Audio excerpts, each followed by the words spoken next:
Oke, pada kali ini kita bakal masuk kepada bagaimana cara mengatur posisi duduk yang baik dan benar. Oke, yang pertama itu kita harus tahu bagaimana cara memaju mundurkan kursi terlebih dahulu. Letakkan tangan kiri kita di bawah kursi, itu ada tuas.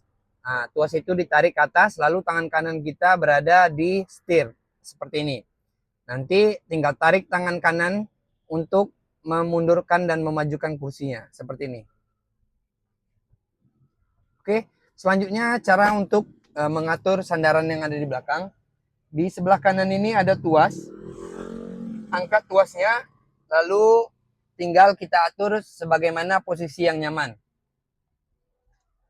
Oke, sekarang kita bakal tunjukkan bagaimana posisi duduk yang aman dan juga nyaman. Ya, kita atur dulu kursinya.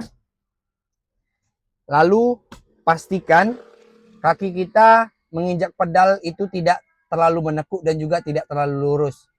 Biasa saja, seperti ini. Oke, kita injak kopling. Lalu kita coba untuk menginjakkan rem. Lalu kita coba untuk menginjakkan gas.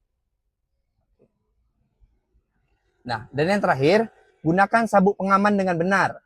Pastikan sabuk melintang di bahu, bukan di leher. Dan juga bagian bawah melewati pinggul, bukan perut.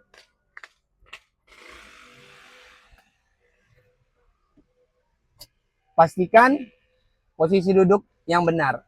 Jadi kita bakal fokus, nyaman, dan juga aman pada saat berkendara. Cara memegang setir.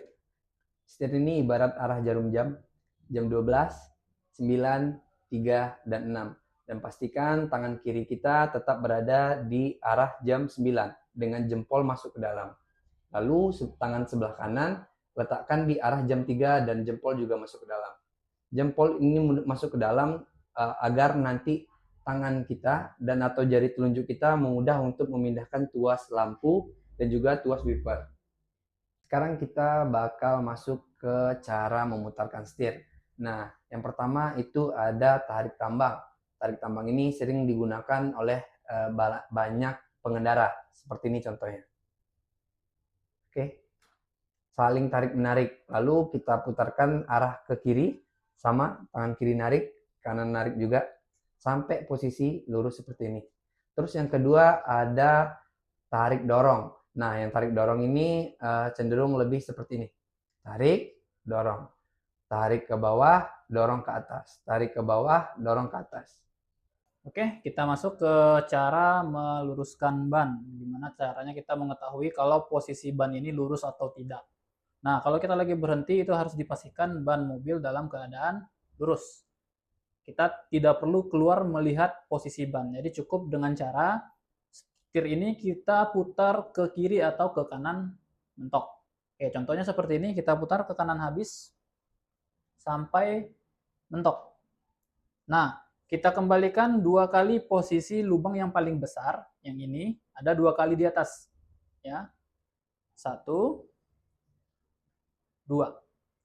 Nah, itu sudah dipastikan ban mobil kita dalam keadaan lurus. Oke, berikutnya lalu bagaimana kalau ke kiri mentok? Oke, kalau kita putar ke kiri habis, seperti ini, sampai mentok. Nah, untuk kembalikan ke posisi lurus, kita balas 2 kali ke arah kanan, lubang besar ada di atas. Seperti ini 1, 2. Oke, sudah dipastikan ban kita lurus. Oke, sekarang kita bakal masuk ke materi pedal pada mobil matic. Nah, di sini ada 2 pedal, yaitu di sebelah kiri itu pedal rem, di sebelah kanan itu pedal gas.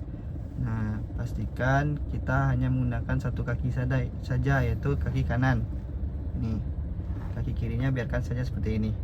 Nah, cara menekannya itu sama seperti mobil manual, itu kita menggunakan ujung kaki atau ujung sepatu seperti ini.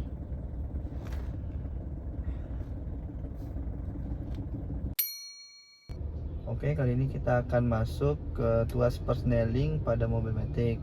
Nah, bisa dilihat di sini ada P, R, N, D4, 3, 2. Nah, fungsi P itu untuk parkir. Nah, R itu untuk gigi mundur, N itu netral, D4 itu ketika mobil maju untuk memajukan mobil, 2 dan 3 itu digunakan ketika tanjakan dan turunan atau gigi L. Ketika kita ingin maju, pastikan kita menginjak rem kaki full. Lalu kita tekan tombol di tuas persneling ke netral. Nah, lalu kita turunkan rem tangan, kita pindahkan ke gigi D. Lalu kita ingin pindah ke R. Nah, kita pastikan rem kaki kita full menginjaknya. Lalu kita tekan tombol pada persneling, kita pindahkan ke N. Lalu kita pindahkan ke R. Nah, ketika kita menemukan tanjakan atau turunan, kita menggunakan gigi 2, 3, atau L. Nah, caranya sama, kita tekan tombol pada tuas, lalu kita pindahkan ke 3 atau 2, menyesuaikan tanjakan dan turunannya. Oke, kali ini kita bakal masuk pada rem tangan atau handbrake. Nah, rem tangan berfungsi mengunci roda belakang agar mobil tidak bergerak saat parkir, terutama di tanjakan ataupun di turunan. Cara penggunaan untuk rem tangan yang memiliki tuas seperti ini, tarik tuas ke atas dengan lembut hingga terkunci. Biasanya butuh 3-4 klik. Dan pastikan juga kalau untuk mobil manual, transmisi berada di posisi netral. Dan untuk mobil matic, pastikan kita pindahkan tuas transmisinya ke posisi P. Kita coba tarik tuas rem tangan ke atas dengan lembut. 1, 2, 3. Dan cara untuk menurunkan rem tangan, tarik sedikit rem tangan ke atas, lalu tekan tombol yang ada di ujung rem tangan. Turunkan secara perlahan. Seperti itu cara penggunaan rem tangan. Nah, catatan juga, rem tangan itu ada yang rem tangan elektrik, biasanya dengan tulisan P dalam lingkaran, ditekan tombol P-nya. Lalu ada rem tangan pedal, injak rem tangan biasanya di samping pedal rem kaki. Seperti itu. Oke, kali ini kita bahas soal tuas-tuas yang ada di kendaraan ataupun di mobil. Nah, di mobil itu biasanya ada 2 buah tuas yang ada di setir. Ya, biasanya tuas kiri itu untuk wiper, tuas kanan untuk lampu. Oke, kita bahas satu-satu. Nah, yang pertama tuas lampu dulu. Di sini kita ada lampu sen dan juga lampu utama di mobil. Nah, kalau ngidupin lampu sen, caranya kalau ngidupin lampu sen kiri, kita dorong ke atas seperti ini. Keluarkan 2 jari, kita dorong ke atas seperti tadi. Nah, maka itu lampu sen kiri nyala. Nah, kalau kita mau hidupkan lampu sen kanan, kita tekan ke bawah. Seperti itu. Nah, maka lampu sen kanan akan nyala. Terus lagi cara mematikannya. Nah, kalau kita hidupkan lampu sen, itu kalau putaran setir kita minimalnya seperti ini, ya setengah segini, itu lampu sennya bakal otomatis mati. Begitu juga ke kiri, sama. Minimal setengah seperti ini, kita balas lagi, dia bakal otomatis mati. Nah, tapi kalau kita hanya putar sedikit, ya seperti ini, kita harus membantu mematikannya. Seperti itu. Oke. Nah, berikutnya itu tuas lampu. Nah, untuk lampu pada umumnya di mobil itu ada beberapa tipe penerangan. Yang pertama itu untuk lampu senja ataupun lampu kota. Tuas yang kecil di samping sini, yang paling luar, kita putar aja ke depan. Nah, itu lampu senja ataupun lampu kota kita hidup. Nah, ini biasanya difungsikan untuk ya dari sore menjelang petang, ya menjelang malam kita hidupkan lampu senja, atau suasana lagi mendung atau lagi hujan lebat. Nah, terus lagi untuk lampu utamanya kita putar sekali lagi ke depan.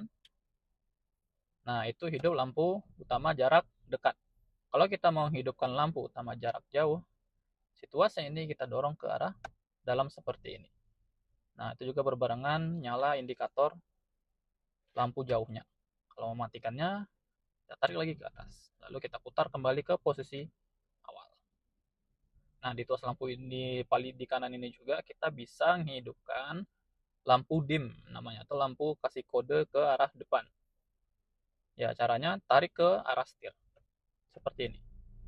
Nah, itu lampunya ngedip sesuai gerakan tuasnya kita ini. Kalau kita gerakan 2 kali, berarti 2 kali dia mengedip.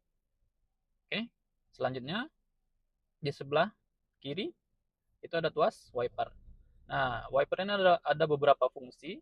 Yang pertama itu untuk membersihkan kacanya dulu. Kalau kacanya berdebu, ya kita tidak perlu keluar siram air. Nah, kita cukup tarik ini aja. Situasinya ini kita tarik ke arah setir. Seperti ini, maka air akan keluar. Nah, wiper akan otomatis ngelap 2 kali. Nah, terus lagi juga kalau misalnya kacanya hanya basah saja, tapi ya mungkin kondisi setelah hujan, kalau kita mau ngelap wipernya sekali saja, kita dorong ke arah atas. Keluarkan 2 jari, dorong ke arah atas. Wiper akan ngelap 1 kali. Nah, seterusnya kalau dia suasana kondisi lagi hujan gerimis, itu kita bisa putar kita dorong ke bawah sekali. Nah, wiper ini akan otomatis bergerak perlahan. Nah, dia akan berhenti sejenak dulu, lalu nanti bergerak lagi. Itu untuk hujan gerimis. Nah, kalau untuk hujan yang sedang, kita turunin 1 kali lagi ke bawah. Nah, dia akan bergerak terus-menerus, kecepatannya makin bertambah. Nah, kalau hujannya deras, kita tarik paling bawah. Nah, kalau kita mau matikannya, kita kembalikan lagi ke atas. Gitu. Nah, itu untuk bagian depan. Ya, kalau untuk bagian belakang, itu posisi tuasnya itu ada yang paling luar. Nah, cara buat ngasih airnya di belakang juga bisa. Kalau yang depan kita tarik ke atas, yang belakang kita dorong ke dalam. Nah, itu air di belakang bakal keluar. Nah, untuk kecepatannya sendiri, untuk wiper di belakang itu hanya ada 2 kecepatan. Yang pertama ada jedanya dulu, kita putar sekali segitu. Nah, dia berputar beberapa kali, habis itu jeda, berputar lagi, dan ada yang berputar secara terus menerus. Gitu. Kalau matikannya, kembalikan lagi ke belakang. Oke, itu dia untuk fungsi tuas yang ada di setir. Sekarang kita bakal masuk kepada spion. Fungsi utama spion adalah untuk melihat kondisi lalu lintas di belakang dan di samping kendaraan tanpa harus menoleh ke belakang. Dengan menggunakan spion, pengemudi dapat mengetahui keberadaan kendaraan lain sehingga dapat berbelok, berpindah lajur, menyalip, atau berhenti dengan aman. Pastikan posisi spion diatur sebelum berkendara. Untuk mengatur spion biasanya terletak di pintu sebelah kanan seperti ini. Dan pastikan di situ ada L dan juga R-nya. L untuk kiri, R untuk kanan. Dan di sini dilihat ada panah-panahnya. Panah-panah inilah yang bakal kita sebagai acuan untuk mengatur spionnya. Contoh, kita geser ke kanan ke R, lalu kita mainkan spionnya sesuai dengan penglihatan kita. Oke, posisi paling pas untuk melihat spion itu adalah ketika kita memposisikan gagang pintu di depan ini berada tepat di ujung atau siku bawah spion. Seperti ini. Oke, lalu kita atur lagi yang di sebelah kiri, kita geser ke L. Kita mainkan lagi kursornya, lalu kita samakan. Letakkan gagang pintunya tepat di bawah siku spion. Nah, seperti ini. Oke. Penglihatan spion dibagi menjadi 3 bagian. Spion kiri digunakan untuk melihat kendaraan di sisi kiri dan belakang kendaraan. Lalu ada spion tengah, digunakan untuk melihat kondisi lalu lintas tepat di belakang kendaraan. Lalu ada spion kanan, digunakan untuk melihat kendaraan di sisi kanan dan belakang kendaraan. Dengan menggunakan spion secara benar dan rutin, pengemudi dapat meningkatkan keselamatan dan kenyamanan saat berkendara serta mengurangi resiko kecelakaan. Oke, kita bakal masuk kepada klakson. Nah, klakson ini merupakan salah satu perlengkapan keselamatan pada kendaraan. Fungsi utama klakson adalah sebagai alat peringatan dan juga berfungsi untuk mencegah terjadinya kecelakaan. Misalnya, saat menyalip kendaraan lain, melewati tikungan, atau ketika ada pengguna jalan yang tidak menyadari situasi di sekitarnya. Cara penggunaan klakson yang benar adalah menekannya secara singkat, seperti ini.